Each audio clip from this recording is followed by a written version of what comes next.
Hi, I'm Daniel Jose Older, and I'm here today speaking with Sonia Manzano about her new YA memoir, Becoming Maria. How are you doing today? Good, very good. Thank Glad you so to be much here. for being here. Sure. I'm very excited to talk to you Thank because you. I grew up watching you on TV. Thank You're you. one of my heroes. Thank you. So this is your first memoir. It's not your first book, but it's your first memoir. Why right now? Actually, after being on Sesame Street for 44 years and recently losing my mother to Alzheimer's, it seemed like as she was forgetting her memories, I was looking back. And I wanted to look back into the past. And one day I was thinking, how on earth did I get to Sesame Street from where I came from? If you had told me I was going to be on television when I was a kid, I would have told you to go commit yourself to the nearest insane asylum. But so I wanted to examine sort of that journey that got me to Sesame Street, and that the result is becoming Maria, Love and Chaos in the South Bronx. It's also very sensual and experiential. So you're telling this very large story, but you're doing it through these moments, and you make each moment matter and then fit into this greater story. How did you pick which moments would go in the book? That was really hard because, you start writing a memory, write everything that ever happened to you, and it's like, it could be a really dull story. So I decided on the theme and of what I thought the theme of the book should be, and then I picked the anecdotes that would support that theme. And it was about self-discovery. The theme was about self-discovery, that feeling. There's this moment in the book where you go see, the West Side Story. Yeah. And that just jumped. The moment is so vivid, and it seems to be this really big turning point for you. Yeah. And I guess is that something that really, would you say, determined the course of your life to some extent? It really did, because first of all, I think I was depressed. I didn't realize it at that time, There was something to like sleeping all day, which was what I used to do. And, so this teacher takes me to see West Side Story, and all of a sudden, I'm seeing this crummy neighborhood that looked just like my neighborhood, except it was gorgeous. Like the schoolyard fence was like a modern art painting, the way it was shot. The colors were vibrant. All of a sudden, the little altar in the bedroom that every Puerto Rican has in their house. In the movie, it was beautiful, and I think on some level I didn't articulate it.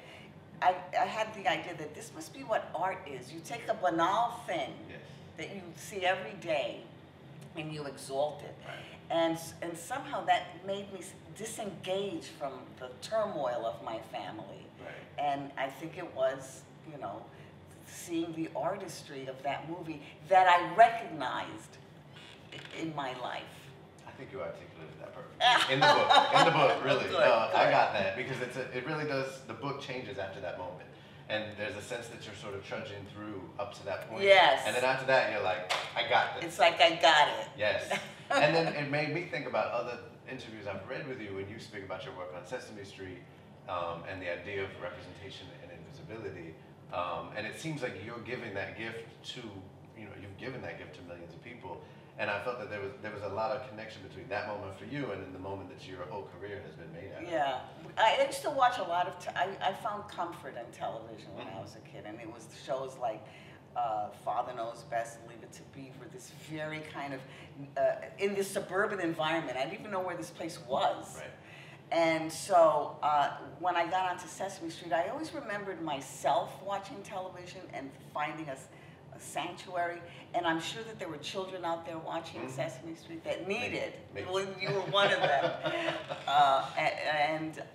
And that they could see order and order in a place that was familiar to them. Because it was the inner city, the stoop, and people of color on television. Of course, we were surrounded. So in that moment, another piece that really struck me was that there's this great contrast, both between the life you're living and then seeing it, the power of seeing that on the screen and turned into art. But there's also this moment that you're in Manhattan versus the South Bronx, and it seems like almost for the first time, your eyes are open to this whole new part of New York City.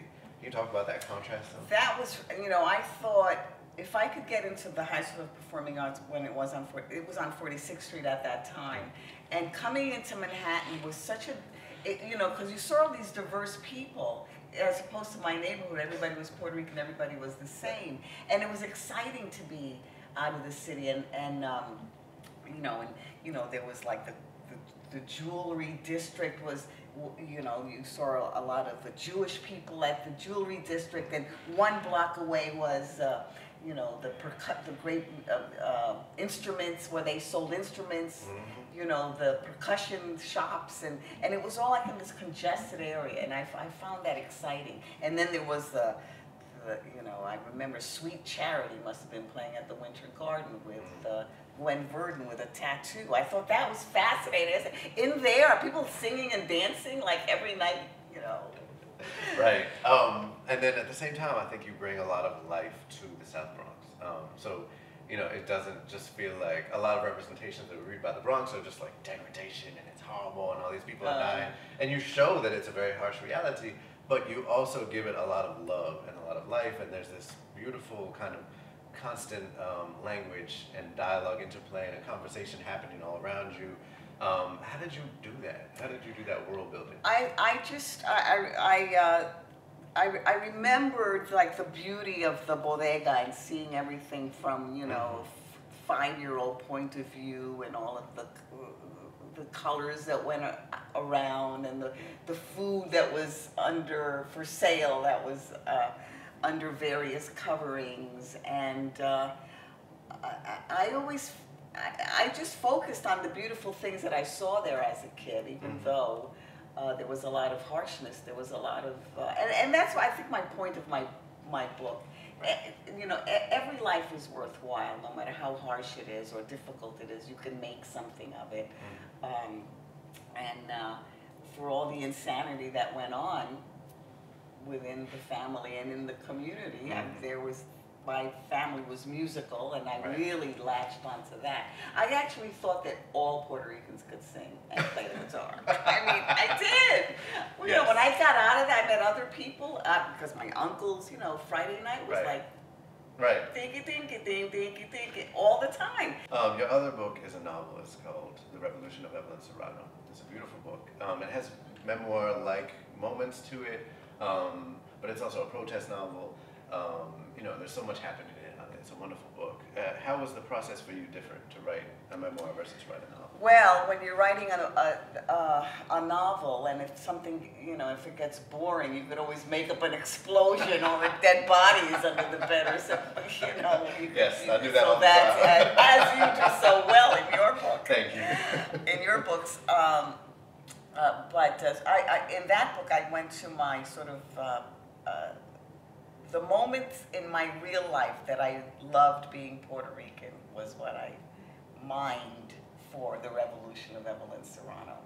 So that was the emotional through line of that, and you know, when the Young Lords took over the church in El Barrio, I mean, this is the first time Latinos made a political statement. It was the Black Panthers, it was the white students at Columbia University.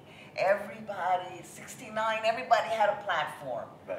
But you never heard about Latinos like. I mean, one thing that I love about Sesame Street and about the work that you've done on Sesame Street is that it's one of the few shows that explicitly says we're here to end racism. You know, we're here to stop poverty. Whereas a lot of, and I think even now, like you said, like you don't see that kind of explicit messaging come out because people are afraid almost to be political or to be preachy somehow. But Sesame Street isn't preachy. You know, it's very real. So you know, you felt like watching it, you felt like, oh, this is just reality. This isn't someone trying to push anything down our throat. This is what it is. It just seems like, to me, it seems like it's always been natural to you to just express exactly who you are and what's needed.